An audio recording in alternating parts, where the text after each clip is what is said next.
36ኛ ዓመቷን ያከበረችው እመቤታችን ቅድስት ድንግል ማርያም ከስዕሏ ላይ የምትፈሰው ወዟ ነች። መነሻዋ ሳሚያ የምትባል ሴት በአቡነ ሽኖዳ ጊዜ የነበረች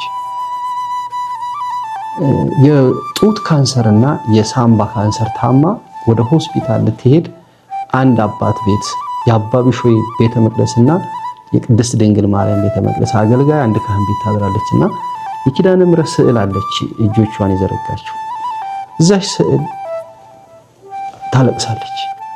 እመቤቴ እንግዲህ አንቺ ዶክተር ሆነሽ ነገ ሆስፒታል እገባለሁ ከዶክተሮቹ አንቺ ቀድመሽ ዶክተር ሁኚ ስትላት ሌሊት ተኝታ ራሷ መታ ኦፕሬሽን ታረጋታለች እና ትጮሃለች። ልትቆርጪው ነው ጡቴን ልትቆርጪው ነው እያለች ምንም ነገር ሳታደርግ እመቤታችን በተኛችበት እጇን ብቻ ስትነካት የጡቷም የሳምባዋም ካንሰር ይድናል። ስትነቃ ጨርቅ ታያለች። ጨርቁ ላይ ደም አለ። ደሙ መስቀል መስቀል መስቀል መስቀል ሰርቶ ታያለች። ስታይ ካንሰሩ ሞቷል። ስታይ ጤነኛ ናት። ይሄ የቤት የነበሩትም ካህን አዩ።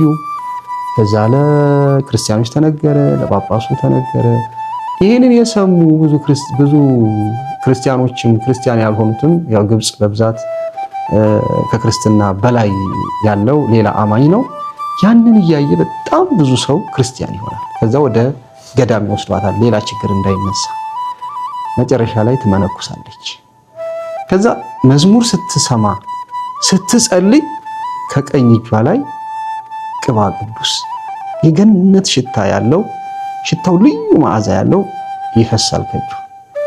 ከዛ ሄደች እዛ ስዕሏ ላይ እመቤቴ እኔ ፍጡር ነኝ፣ ይሄ ለኔ አይገባኝም፣ ወደ ስዕልሽ መልሽው ብላ ጸልያለች።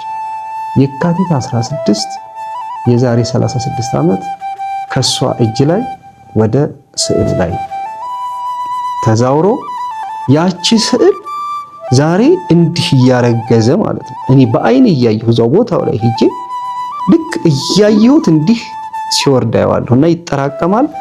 በብርጭቆ እያደረጉ በዚች እያደረጉ ከመላው ዓለም ለሄደ ይችን ይሰጣሉ። ከደረሰው አንድ ሰው 2 3 ካልደረሰው ግን አንድ ማግኘት አለበት ብለው ይሰጣሉና ይህንን በአይኔ አይቼ መጣሁ። ዛሬ ካንሰር፣ ኩላሊት፣ ጉበት በመውለድ በተለያየ ነገር ውስጥ ያሉ ሰዎች በዚች